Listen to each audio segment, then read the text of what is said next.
toujours le bon mot pour rire. Il avait une grande admiration pour les femmes, pas par obligation à la mode aujourd'hui, mais vraiment parce qu'il avait une espèce d'admiration d'enfant devant une espèce de fée. Il voyait les femmes comme des fées, quel que soit leur physique, c'était pas le problème. Et j'aimais beaucoup cet aspect naïf de sa personne, qui cadrait bizarrement avec ses diplômes quand même, hein, un docteur. Et je le trouvais aussi en peine aussi, pour essayer de vivre de son art, j'ai envie de dire art plus que métier. J'en sais aussi quelque chose.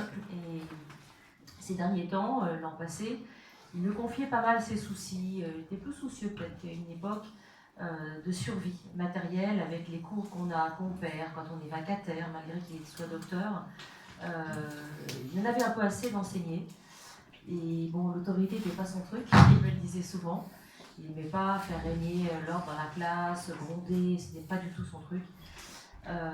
Et lui, il se sentait davantage porté vers l'écriture. Avec ces beaux livres qu'il nous a légués. S'il faisait du souci, et j'admirais beaucoup chez lui le sens de l'amitié qu'il avait, de la convivialité.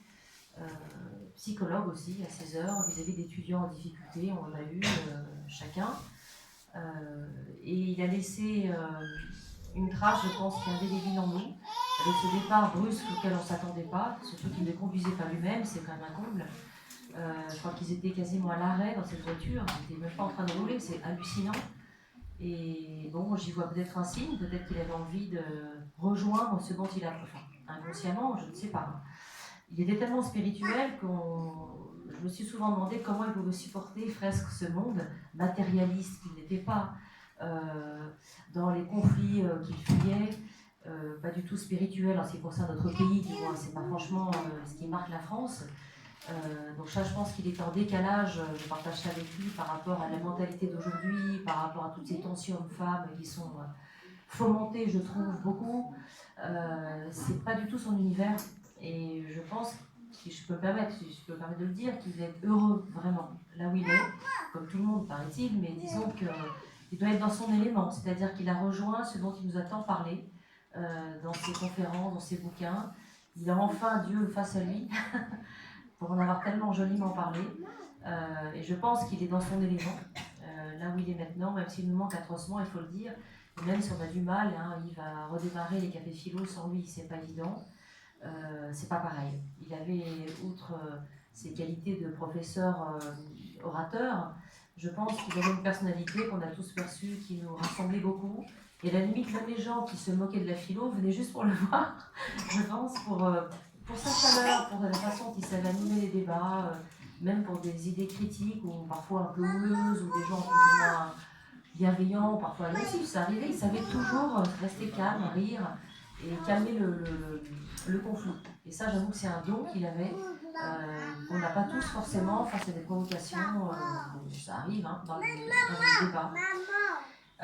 Bon, je crois que j'en ai assez dit, puisqu'on a tous connu l'amour que c'était. Franchement, c'est un amour, Jean-Luc. Hein. Ses élèves l'adoraient aussi. On laissait, j'ai vu sur Internet, il y a un petit site in memoriam, souvent on met un petit mot pour les défunts, et j'ai vu que sur le site, il y a un ciel étoilé, et chaque petite pensée de quelqu'un qui l'a connu pour lui ajoute une étoile, il y a son nom dessus. Il y a plein de petites étoiles, et quand on clique dessus, on voit le nom de la personne. Et j'ai vu qu'il y a ses élèves de Pigier qui étaient à Saint-Quentin, ses élèves d'ailleurs, encore avant. C'est touchant, je trouve. Voilà. Alors, je vais peut-être sans tarder lire le poème, et je ne sais pas si je le lis en entier, Yves, il est un peu long, il fait 4 pages, mais je vais essayer d'être pas trop long. De notre ami poète, donc Gilles Roca, hein, qui ne peut pas être parmi nous aujourd'hui, mais qui tenait à ce que je le lise. Dédié donc à Jean-Luc. Les mots qui vont surgir savent de nous des choses que nous ignorons d'eux. René Char. Heureux celui qui sait, Jean-Luc, qu'au cœur de tous les langages s'élève l'invisible. Rilke. Jean-Luc, un, loin, disciple. Expérience, bataille, jusqu'au bout du possible. Le voyage, Georges Bataille. L'étoile, l'accès, cible.